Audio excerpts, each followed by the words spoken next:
Okay. Erev Tov. We're live. We're ready to go. We're less than 4 days from Purim. In 4 days from now, we are going to be celebrating the Megilat roughly around this time, maybe another hour or so.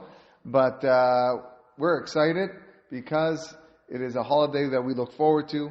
It is a holiday that we enjoy, and a holiday that we're mesameach. We read the story, Megilat Esther, twice on Thursday night, and again going to be on Friday morning. And today, I want to share some chidushim, some insights on the Megilat Esther. A whole bunch of little thoughts and ideas. Some of them are connected, but no question, something that we can learn from as we all try to find new and wonderful insights on this incredible story of Megilat Esther. I titled the class, The Man They Called Ahashverosh, because it's a man that doesn't get spoken about enough. Now, don't get me wrong, Ahashverosh was not a good man. And we're going to see that as what we speak about today. The emphasis on evil in the story of Purim is generally on Haman. And for good reason. Haman was an evil man. He was the one that clearly in the Megilah was out for the annihilation of the Jewish people. He is somewhat a descendant of Amalek, depending on how you took my speech this past Shabbat, and whether it was he is or not, but he definitely held to the ideology of Amalek, and he gets that claim to infamy of being the evil man of the story. And people forget about Ahashverosh. People don't talk about Ahashverosh. And the reason why they don't talk about him is because from the Megillah itself, you don't know much about him. You actually think of him as this imbecile type of guy that doesn't really know what's going on. And you don't perceive him as an evil man, but indeed he is extremely evil. And the question I ask this to a lot of people, is why is that the case? Why does the Megillah not speak about Ahashverosh, as we're going to see in all of his horrible things that he's done? And the answer is very simple. Because at the end of the Purim story, Ahashverosh is still around. This is not a man an evil man that dies like Haman. He's still there. He's still married to Esther.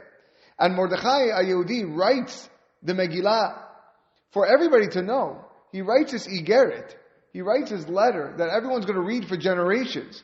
How do you think it's going to look if Ahashverosh reads this and Mordechai is trashing him and saying how evil of a man he is? Obviously not good.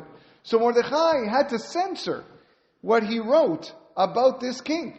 It's just an obvious fact. He had to censor, he was still the king at the time. So he probably didn't write what he really wanted to write, the feelings about this man, this king Ahashverosh. But you should know that the Gemara and the Midrashim are not afraid of anybody. And they say, now that Ahashverosh is long gone, let us tell you a little bit about this man and how awful of a human being he was. The first glimpse of the description of Ahashverosh we find is in Masechet Megilat, Daf Yud Aleph Amud Aleph. The Megilat tells us that why is he called Ahashverosh? His name was not Ahashverosh. His name was Xerxes. That was his official name. Ahashverosh, Ahasuerus, okay? That's how we translate it in our scroll and other things, but that wasn't his real name. So why is he called Ahashverosh? So Rab says because he was the brother, he was the Ach of the Rosh, Ach of the head.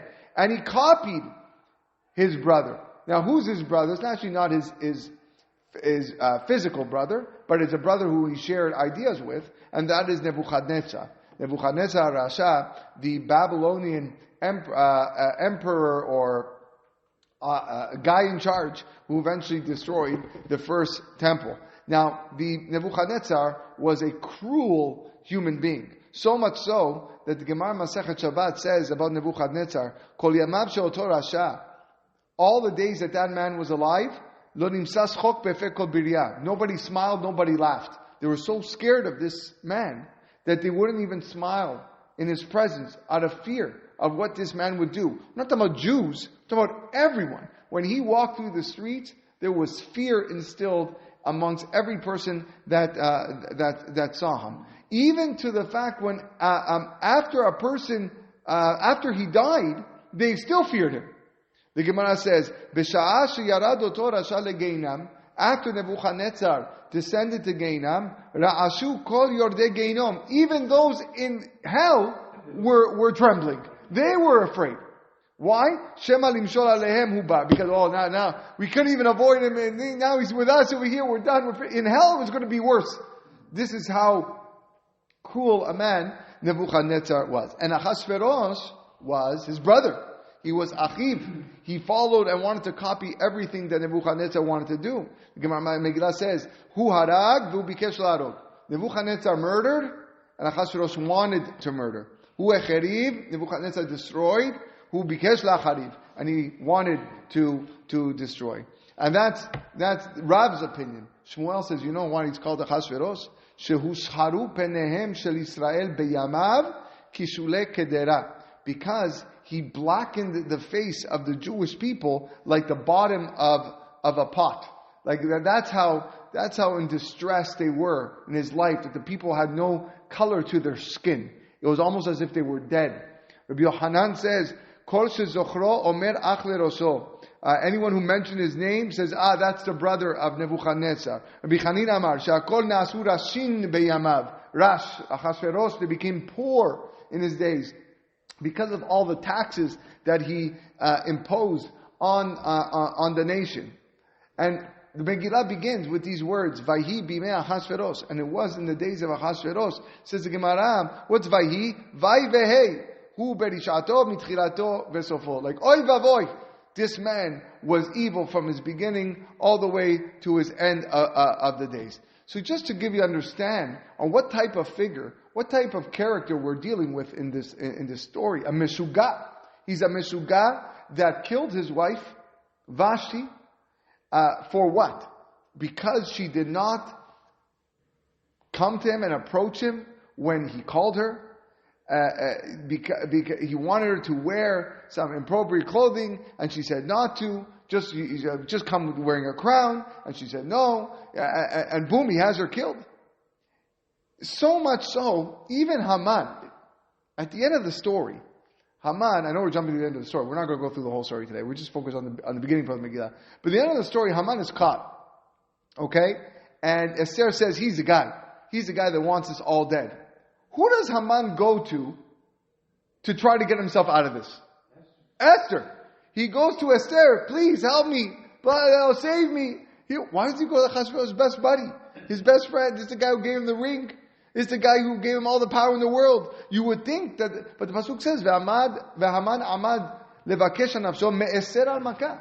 He went to Esther because he didn't want to look at the guy.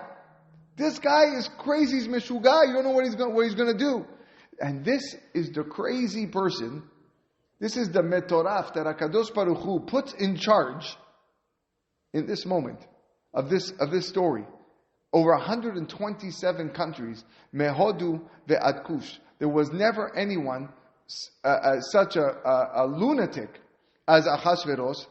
And now he is in charge of the entire world. He doesn't even know what's going on in his own house, let alone in the countries. Imagine you had a president or prime minister that ruled you, and he had no idea what was going in your country. This was the man. This was the man. And it goes on. He makes the capital city Shushan. Shushan was not the capital city. Shushan was like Sudbury, Ontario. That's what Shushan was. It was a town. It was a walled city, but it wasn't any major metropolis. But he made it a capital city. The Midrash explains why. What happened? On the pasuk, Keshevet HaMelech Ahashverosh al kiseh machuto. He was like sitting on his throne, Beshushan Habira. The Vilna Gaon explains that it wasn't a bira, it wasn't a capital city, but Ahashverosh wanted to forget his past. Ahashverosh didn't have a good past. He was a guy that worked in the stables. He used to watch horse. He used to tend to horses. This was his job. He got this malchut, this kingdom by fluke. Okay? So he wanted to build a chair, a throne that he could, sit on as now that he's king, and he wanted everybody to know that, look at this throne. The only place that they had skilled craftsmen to build such a throne was Shushan. It was known, like Hamilton is the steel city, so Shushan was the throne city. That's where everybody built the big chairs, the furniture city. Okay? Now he built this gigantic throne. And the problem was, he couldn't transport the throne. It was stuck there. It was so heavy, he couldn't move it across city to city. So, what was he going to do? Brilliant idea. I'm going to make Shushan the capital. Shushan and Sudbury now is going to become the capital of the country. Okay? And this is where I'm going to sit. All why? So that the throne should stay there. But what's the truth? Behind the scenes, HaKadosh Baruch Hu is planting the Geulah. Because who lived in Shushan? Mordechai. Mordechai Yehudi was the one who lives in Shushan. Ish Yehudi Haya beShushan Abira. That's where Mordechai was there. So instead of transferring Mordechai to wherever Ahashverosh was going to be, God transfers Ahashverosh and all of his buddies to where Mordechai lives. And how much we need to recognize and praise HaKadosh Baruch Hu for this alone. The Megilat tells us that on that night when Mordechai sends Esther to attempt to save the lives of the Jewish people, and she wasn't sure whether or not he was going to accept it. Pasuk says, "Vayikirot hamelech et Esther hamalka omedet bechaser." The king sees Esther sitting in the garden. Nasachen be'einav. All right, he found grace in his eyes. She found grace in his eyes. Says the Gemara, says the Midrash, Shlosha malachei asharet nizdamnu la be'ota sha'a. 3 things happened at that moment. 3 angels came to assist Esther at that moment. Remember, she was fasting for 3 days. No food, no drink. What happened? One of them, higbiat savara. She didn't have strength to lift up her head. So an angel came and lifted up her head. Echad mashach chut shel chesed aleh. The other one did some magic potion, and she looked beautiful in his eyes. And the third one, shematach et hasharvit. The third one stretched the scepter all the way to her. And the Midrash says, how much did the scepter stretch? Shishim amah, 30 meters. Already from a distance across the hall, the scepter stretched and allowed Esther to come in. So some of the Baalei Musar... Yeah. So some of the Baalei Musar says, look how crazy Ahashverosh is. Okay? If anybody in their right mind sees their own staff and their own scepter stretched for 30 meters, 60 amot, they'd faint on the floor. They wouldn't believe it. What just happened in their lives. They go absolutely nuts. And he pays absolutely no attention to it. He sees nothing. He sees no miracle. What does he see? Her beauty. Hashem wants only to see her beauty. Nasachen be'einav. He sees nothing else. This, a woman who has been, for lack of a better term, totally insulting this man for how long? Refuses to tell him where she's from over and over and over again. Shows no care and no love for him. Is only there because Mordechai told her he has to be there. And yet, he can see. He just sees beauty. He just sees chen. Why? Because HaKadosh Baruch Hu is running the world. HaKadosh Baruch Hu says, no. I'm in charge over here. He's running everything, and this is how the Geulah is supposed to come about. Just a little bit on how much we have to be appreciative and praise Hashem for the constant miracles we see in this story. Ahashverosh, 3 years into his reign, makes this big feast. Why does he make a big feast? So Chachamim tell us, because based on a pasuk in Sefer Daniel, who writes that the exile was supposed to last for 70 years. After the destruction of the Beit HaMikdash, it was supposed to last for 70 years. And now, after that he saw that 70 years passed, and the Jews were still under his rulership, and God did not come to redeem him. Okay, so he said, beautiful.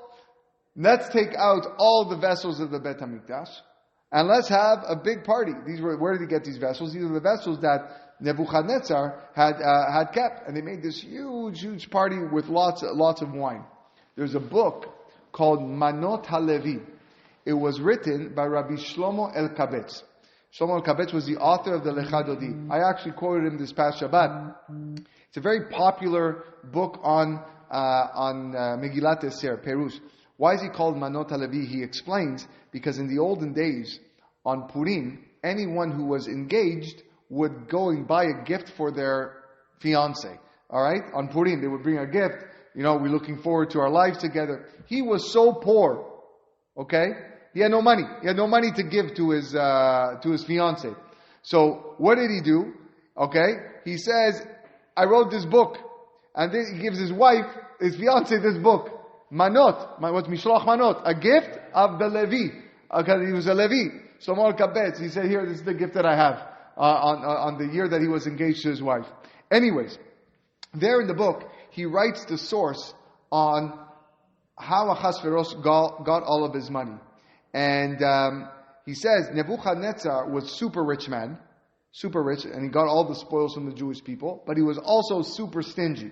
He did not want to give away any of his wealth. So what did he do when he was about to die? He didn't want to give it to his son. His son was a man named Evil Merodach in Hebrew. Evil Merodach, 2 names. That was his, or maybe 1 name, but that was the name of his son. He didn't even want to give his son to inherit all of his wealth. So he built ships out of nechoshet, of iron, and loaded them with gold, and the ships sank out of the weight. They just sank in the Euphrates river. The day that Koresh decided that he was going to rebuild the Bet HaMikdash, HaKadosh Baruch Hu performed a miracle, and all these ships came up land, and Koresh took all of it. He made a decision to rebuild the Bet HaMikdash. He took all this money. This is Koresh number 1. Koresh's son was Ahashverosh, and Ahashverosh took all of Koresh's, wealth. And that's how he was able to have this money. So you see, the Osram, the wealth of the kings, says Rav Shlomo Alkabetz, comes from the destruction of others. They destroy others, they conquer others, and they take the wealth and the spoils.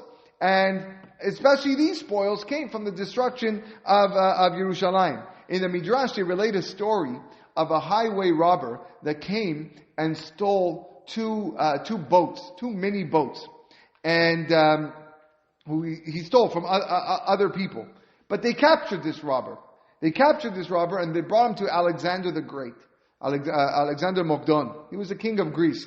And he lived at the time of the second Bet HaMikdash. And they said, Alexander the Great said, you're going to jail. Why am I going to jail? You're going to jail for highway robbery. You robbed these guys of their boats.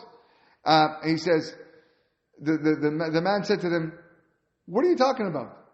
I stole a little bit. You are the biggest thief. So he tells Alexander the Great. He goes, you're calling me a thief? You say I'm a thief? He goes, yeah. You conquered nations. You conquered countries. And all your people took all the possessions of the countries that you conquered. You killed people and you took their money. You're saying that I'm a thief? You're the biggest thief there is in the world. Alexander the Great realized right away that this guy was right. And he said, leave him alone. Don't put him in jail. Because that's where he's going to go. He's going to go with spreading the word that that we're taking money from people, which is in fact true. So Ahashverosh was worried that people were going to call him a gazlan. So he needed a remedy to this. He needed some sort of a fix. So what did he do? None of this is from mine. Look at all the glasses and the gold and the silver we have. This is from Nebuchadnezzar. He calls it, this is from the Babylonian emperor. It's all from Beharoto. It's Osher Kevod Malchuto. This Osher is all from him. Now at this Sa'udah, at this Mishteh, we're still on the Manot Levi, the Rav Shlomo Alkabetz. He asks an unbelievable question. He says, at every wedding that you're at, you find your hall, you find your caterer, you find flowers, everything, clothing, the preparation for weddings we all remember. And there's one part of the wedding that is a big part of the wedding, which is the orchestra, the tizmoret. In fact, speaking for myself, it was the only part of the wedding that I wanted to get involved in. I didn't really care for flowers, I didn't really care for tablecloths, none of that stuff really bothered me. But the orchestra, I wanted to make sure that the orchestra was, the type of music and who was going to be playing, because I know that brings a simcha. For 180 days, Ahashverosh has this mishteh, beautiful mishteh, with gorgeous cutlery and tableware and design and decor and tablecloths, the best wine in the world. Where's the orchestra? Where's the music? You ask a good question. There's no music. Why is there no music? So Manot HaLevi, Rav Shlomo Kabet says, to answer this question, I'm going to ask another question. He says, when you have a little baby, an infant, just born, or in his first year, starts crying, what does a mom do? Mom picks up his child and starts singing lullabies to the baby. And through the lullabies, through the songs that the mother sings, the baby falls asleep beautifully, peacefully, and the mom puts him back to bed. If a person is older, in his 30s, 20s, 30s, 40s, 50s, and he can't fall asleep and he's crying, he's in bed, whatever it is, do you think music helps? It's the exact opposite. You're trying to sleep, you can't sleep. I don't want any noise. I want total silence. Any little noise whatsoever, I can't sleep. Shh, quiet down, no, lower that TV, right? Screaming at your kids, lower that music, lower that TV. I'm trying to rest, fall asleep. What happened? What happened from when you're a little kid that music soothes you, puts you to bed, and when you are an adult, you can't take any noise? What changes? Asked Rav Shlomo Kabet. He says, let me tell you something. He says, when the neshama is in Shamayim, all you hear are the songs of angels. And all the neshamot in Shamayim are hearing this music. And the neshama, the soul of a young boy or girl, when they're small and they hear that song, that lullaby from their mom, it reminds them of the music they used to hear in Shamayim by the angels. And therefore right away, this is bliss. This is the most unbelievable feeling. And they go right back to sleep. And you know what happens when you sleep, right? Part of your neshama goes back to Shamayim.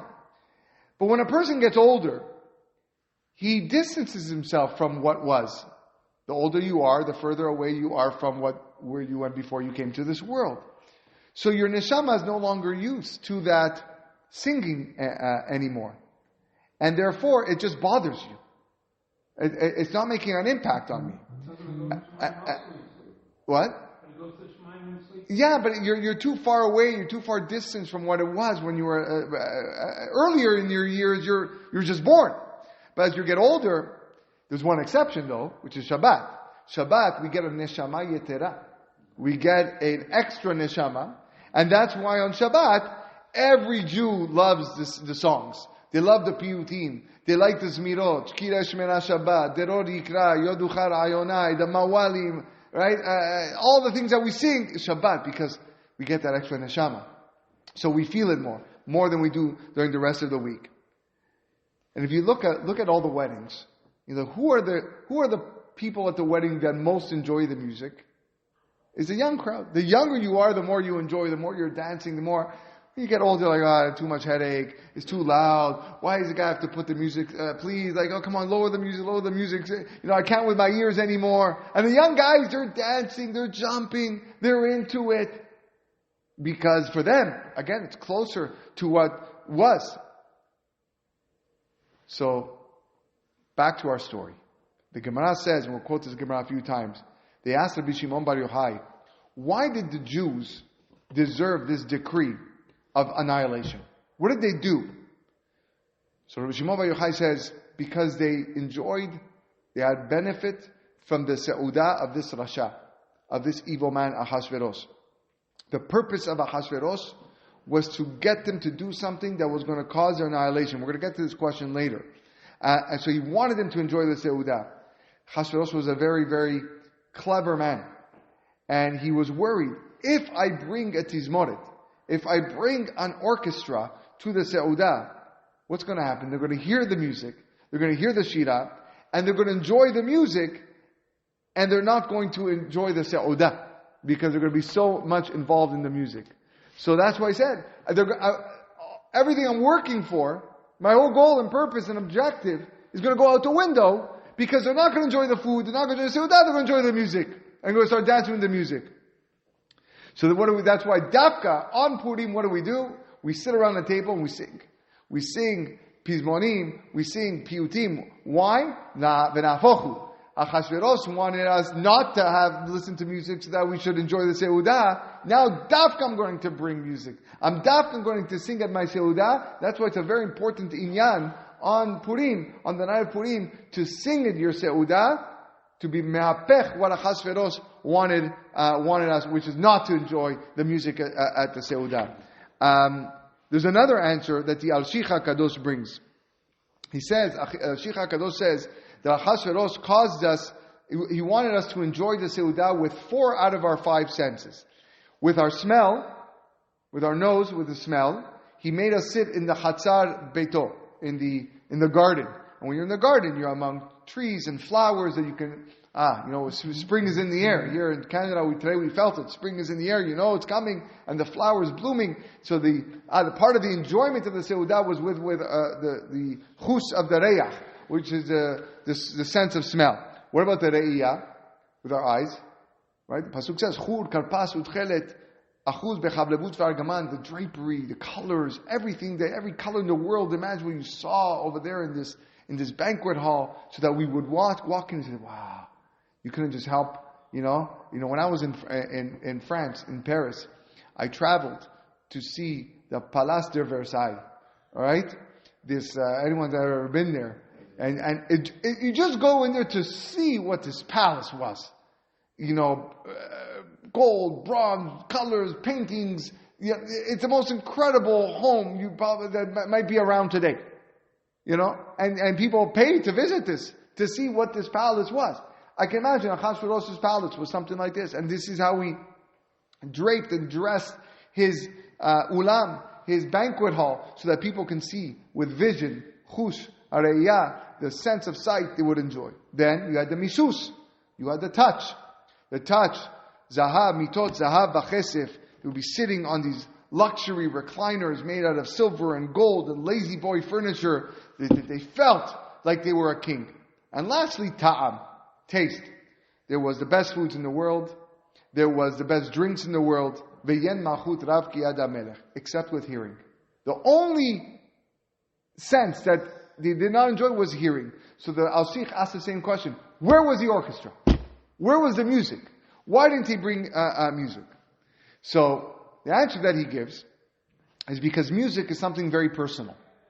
And the Seudah was meant to be made la'asot kirtzon ish va'ish, according to the will of every person. Some people like dance music. Some people like slow music. Some people like Ashkenazi music. Some people like Moroccan music. Some people like Yerushalmi music. Some people like slow kumzitz songs, right? To get you into the mood. And since you cannot appease everybody with your music, so therefore Ahashverosh says, no music. I just want everybody to enjoy without the music. So now, look at the Hidush of the Al-Shich. How this idea, what Ahashverosh thought that he was going to appease every person by not bringing music, actually was the Kickstarter for the Geulah. Because as we know, HaKadosh Baruch Hu is makdim the refuah to the makkah. HaKadosh Baruch Hu always brings the healing before the malady. The remedies before the malady. You think that I'm sick and now I need a healing. The healing's already there. The cure is already there. How so? Well, look what the Pasuk says. After all these things, Haman was raised. What does it mean after all these things? So the Midrash says, after HaKadosh Baruch Hu already set in motion the Geulah, the healing that was going to come. Because HaKadosh Baruch Hu won't give a makkah, he won't give a plague if the Geulah is already set in place. The fact that there was no tizmoret, the fact that there was no orchestra, was the beginning of the Geulah. Because in order for the Jews to be saved, we needed Esther to be queen. In order for Esther to be queen, we needed Ahashverosh to kill Vashti. In order that Ahashverosh kill Vashti, she needed to refuse his request.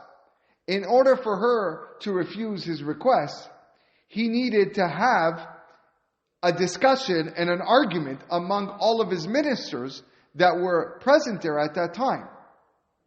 And Ahashverosh commanded her to come, and she refused to come. But if there was a tizmoret, if there was music and an orchestra playing, you wouldn't be able to hear the discussion. You wouldn't be able to hear the conversation or the fight among the ministers. What should we do with her for refusing and disobeying the command? How would Mehuman, Bizda, Charvona, Bikta, Vavakta, Zeta, Vecharkas, all these people that the Megilat mentions, how could they have that argument if no one's paying attention to them? You ever sit at a wedding and try to have a conversation on the table? This was at the same time. This was at that moment, at that Suda. At the same time. You're at a wedding, you're sitting at a table, the music is blaring, can you even hear what your friend's saying? You can't hear. You're yelling, even when you're yelling, you can't hear. So, HaKadosh Baruch Hu is putting in place no tizmoret. Why? So that we could hear the discussion. And if you hear the discussion, Ahashverosh says, okay, I'm going to agree with Haman. And by agreeing with Haman, I'm going to kill Vashi. Now I kill Vashi, bring in Esther, and the rest is history. That's the answer of the Al-Shikh. As we said, we call in the Gemara that they asked Rabbi Shimon Bar Yochai, why is it that they deserve Kelaya? Why do the Jewish people deserve annihilation? So, the Rabbi Shimon Bar Yochai says, because they were neheneh from the Seudah. They enjoyed from that Seudah. So, Rabbi Shimon Bar Yochai says, sorry, I take that back. Rabbi Shimon answered, you tell me why. Why did they deserve? And he said, because they deserve they took benefit from the Seudah. So Rabbi Shimon Bar Yochai told the students, if that's the case, then why is the whole Jewish population? Only the Jews living in Shushan should be the ones that are punished. Why are you punishing all the Jews across all 127 provinces? So they answered him, okay, Rabbi, you tell us. What's the answer? So he said, because the Jews bowed down to the image of Nebuchadnezzar. Erected was an image of Nebuchadnezzar, and the Jews bowed down. So the students heard this. They said, well, if that's the case, are we showing favoritism? Then they deserve to die. If you're bowing down to an image of Nebuchadnezzar, then why is God coming to save them? He should wipe him out. Good question, yeah? So, Rabbi Shimon Bar Yochai answered, Hem lo asu ela lefanim. They only bowed down outwardly. They didn't really intend to worship it. They were like just doing it out of fear. So HaKadosh Baruch Hu also acted with them outwardly and only wanted to instill fear in them. But it wasn't a decree that was going to wipe them out. It wasn't actual Avodah Zarah. They only bowed down out of fear. So God said, I'm just going to scare you. That was Rabbi Shimon Bar Yochai's answer. So Chachamim say we learn from here a very important lesson. Sometimes we perform averot, we perform sins, and a person might do this averah only outwardly. Doesn't really intend to do it, but he justifies himself. Well, I didn't really mean to do it. I didn't have that kavanah, so what I did really wasn't so bad. And there's nothing really wrong by doing this, even though my intent was not so. HaKadosh Baruch Hu is showing this generation, or the generation of Purim, what it means to do an Averah outwardly. That I'm going to do something to you where you're not going to be able to sleep at night. Where there's going to be a decree of a man calling out for your death and destruction. And I want to see how you're going to be going about your day-to-day life. And what's going to happen. And even after if you pay attention, even after everything seems to be done, HaKadosh Baruch Hu is still, Kviyachol, laughing upstairs, in this outward decree. Once the decree was sent out, Mordechai and Esther find out. What do? Everyone's going to fast for 3 days. Right? Everyone's going to fast for 3 days. These 3 days happen to be over the holiday of Pesach. Already on day number 3, that's when Esther goes into Ahashverosh's palace, and the next day they have Seudah with Haman, and Haman is killed. Already. 4 days and Haman's a dead man. And Esther goes to the Ahashverosh with Mordechai to plead for, let's write new letters, because these Haman's letters are out. Let's write new letters so that we can nullify the decree. But Ahashverosh says we can't do it. What's written is written. So the first messengers are still going out to the 127 countries, delivering the first letter of Haman, and Haman's already dead. So think about this for a moment. In Shushan, Mordechai already went on a horse with wearing king clothing. This is before Haman's dead. Everyone's celebrating Mordechai as this amazing guy. Within a couple days, Haman's a dead man. And the rest of the nation is just receiving letters that the Jews are about to be destroyed. They're all mourning. They have no idea what's going on in Shushan. Half of the world is happy for the Jews. Half the world is mourning and in total state of shock and sadness of what's about to come, and they're about to fast. That's lefanim. That's God outwardly showing you. And in fact, some say this is one of the reasons why we wear costumes on Purim, is because costume is an outward appearance. That the whole Averah was, and the Gzera, the whole decree was done because of how we acted outwardly. So therefore, we wear this fake outwardly costume, because it's not who we really are. But to show you that a person should never, God forbid, think, oh yes, my actions, I don't really mean it inside. It's just something that I do on the outside. Because look how Hashem responded in His outward response that kept the people there shaking. This meal was set up in a way, like we mentioned, Ahashverosh wanted to make everybody happy. La'asot kirtzon ish va'ish. So what is the ish ve'ish? So Mefarshim explain, ish is Haman and ish is Mordechai. Haman is ish tsar ve'oyev. When Esther pointed at him, says, this evil enemy man. And Mordechai is also ish. Ish Yehudi aya b'Shushan abira. So the Gemara explains that Haman was in charge of all the non-kosher food, and Mordechai was in charge of all the kosher food. So all the Jewish people went to Mordechai. They got the invitation in the mail, paperless post or email, and they said, you are invited to the feast of Ahashverosh for 7 days and 180 days. And they go to Mordechai. Mordechai, you're the leader. Do we go or we don't go? And Mordechai says, you don't go. Don't go to this feast. Still, the Midrash says, 18,500 Jews attended that feast. 18,500. The Mefarshim ask, if the food is kosher, then what's wrong going? We said Mordechai was in charge of the kashrut. He was the hashgacha. He made sure that there was kosher food because he wanted one. So why was it gzera? Why was it so bad the Jewish people went if they had kosher food? Leads us back to the question that they asked Rabbi Shimon Bar Yochai. Rabbi Shimon Bar Yochai asked, okay, so students, tell me, what was the problem? So he said, nehene. They enjoyed from the seudah.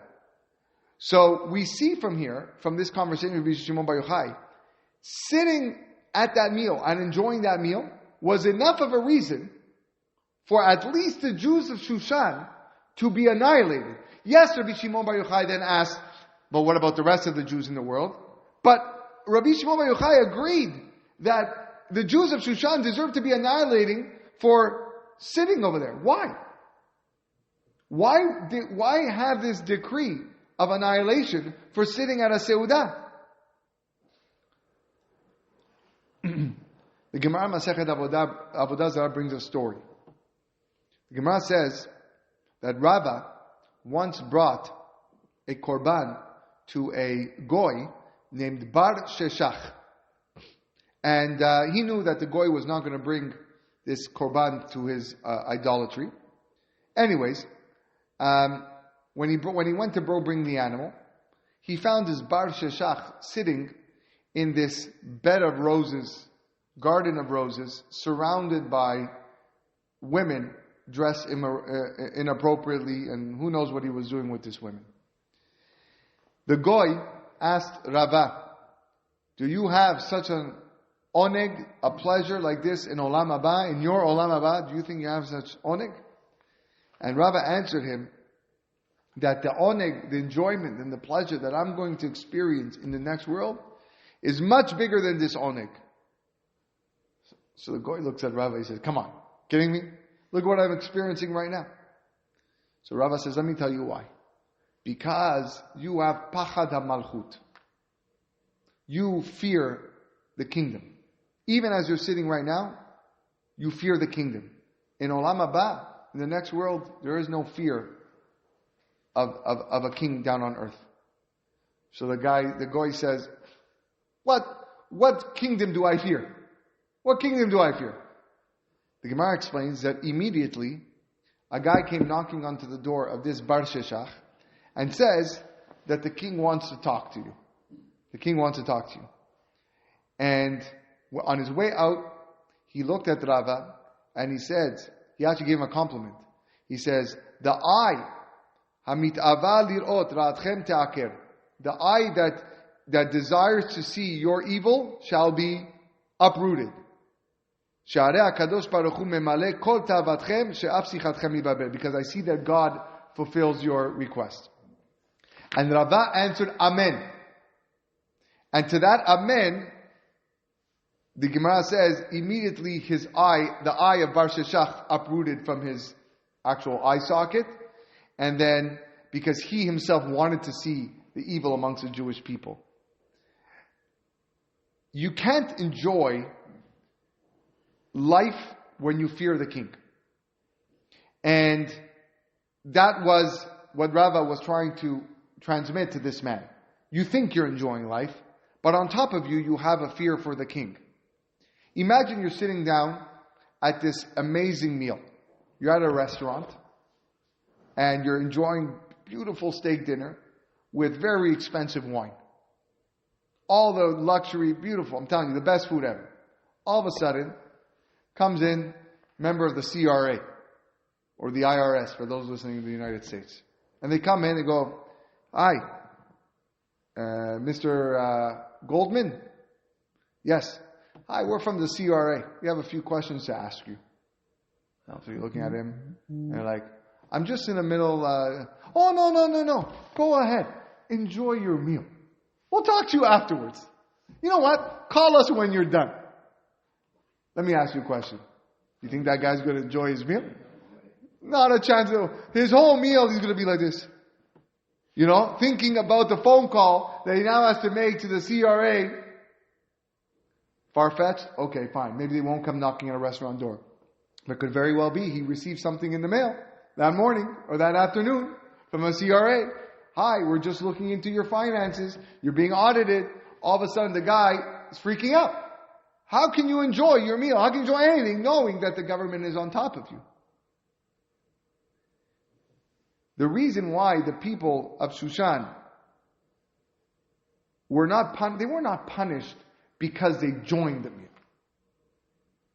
Because the food was kosher. They were punished because they enjoyed the meal. Being part of the meal is one thing. Enjoying the meal is something else. You're seeing the kelim of the Bet HaMikdash in front of you. You feel like you're forced to be there. Said that you're forced to be there. But why enjoy? Why show the king that you really want to be? That shows that you don't have fear for the king above. That's what the Maharsha says. The Maharsha is an unbelievable chidush. The Gemara asks, where do we see in the Torah Esther HaMalka? Where is Esther hinted in the Torah? So the Gemara asks, Anochi Aster Astir et Panai. I will hide my face. And the whole story of Megilat Esther is really Hashem hiding his face. Says the Maharsha, don't read it that way. When the Gemara asks, where do you see Esther in the Torah? What it's really asking is, where do we see the claim against the Jewish people during the era of Esther, during the generation of Esther? And the answer is, Ve'anochi Haster Astir. the Anochi Hashem Loecha, the 10 Commandments, the mitzvah of recognizing Hashem, being present in your lives everywhere that you go, Haser Asir was hidden from you. That's the mistake. That's where you lost it. That you failed to recognize that there's Hashem above you. That there's Hashem watching over you. That you were able to go into a seudah and eat there and drink there, kilu God doesn't even exist. Like with farm Jews? Maybe. That's if God doesn't exist. If God is not an integral part of your life.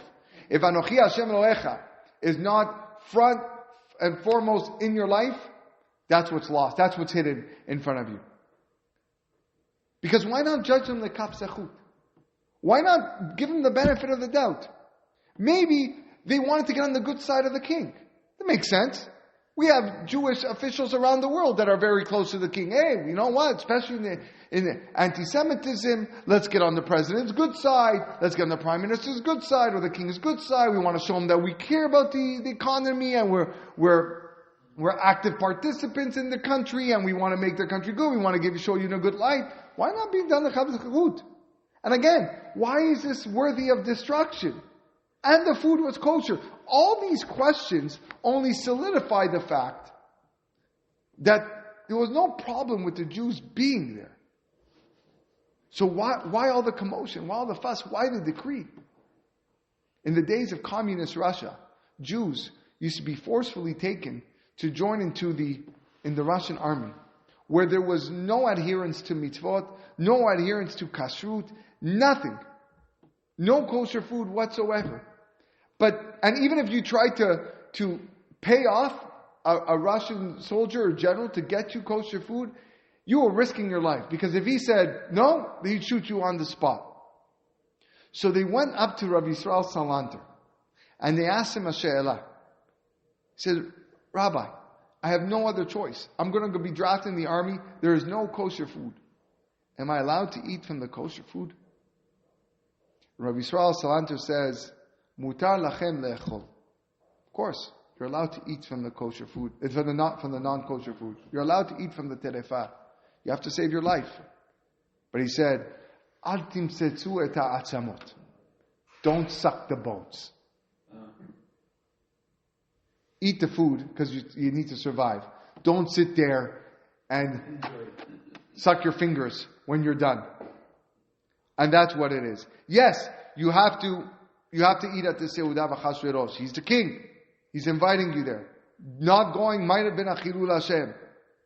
But sitting there and enjoying it so much and sipping and laughing and with the Kelim of the Bet HaMikdash, that is Asur.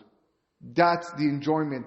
That's what Hashem says, now I see that I'm not really a part of your lives. And that's why the Gezerah came. So much so that if it wasn't for the Teshuvah, if it wasn't for the fasting, who knows what would have been the end result. And that, I think, is one of the major lessons as we go. Many of us deal with, goyim on a regular basis. We have the government, we have our colleagues, we have work partners. There's goyim all around us. And sometimes we want to be respectful. And they come, let's go, okay, said there, let's have a beer, whatever it is. But how far, to what extent? Is it to the extent that you totally forget about Kadosh Baruch Hu? If that's the case, that's a big problem.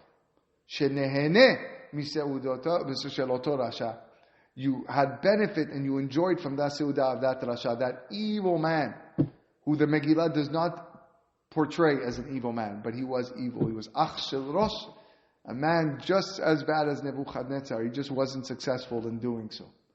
So if we have these lessons in mind, we come this Purim, we sing our hearts away, because we know that was the start of the Geulah, God putting His plan in motion. We recognize how holy we are, how lucky we are to have a God that cares for us, that is directing everything that we do, so that we can experience a Geulah. For that, Bezat Hashem, we will be Zoche to the ultimate final Geulah. Bezat Hashem soon, B'mena b'yamenu. Wishing everybody here a Chag Purim Sameach, and all of our listeners, enjoy your time, enjoy your drinks, enjoy the Simcha. The Yain Yisamach Levav Enosh. The heart of a person is gladdened by the drinking of wine and meat and good food. Because for the sake of Hashem, not for the sake of Oto Rasha, we be Zoche to Yeshua. Shalom, B'Minav Yameinu. Amen. Ken Yiratzon.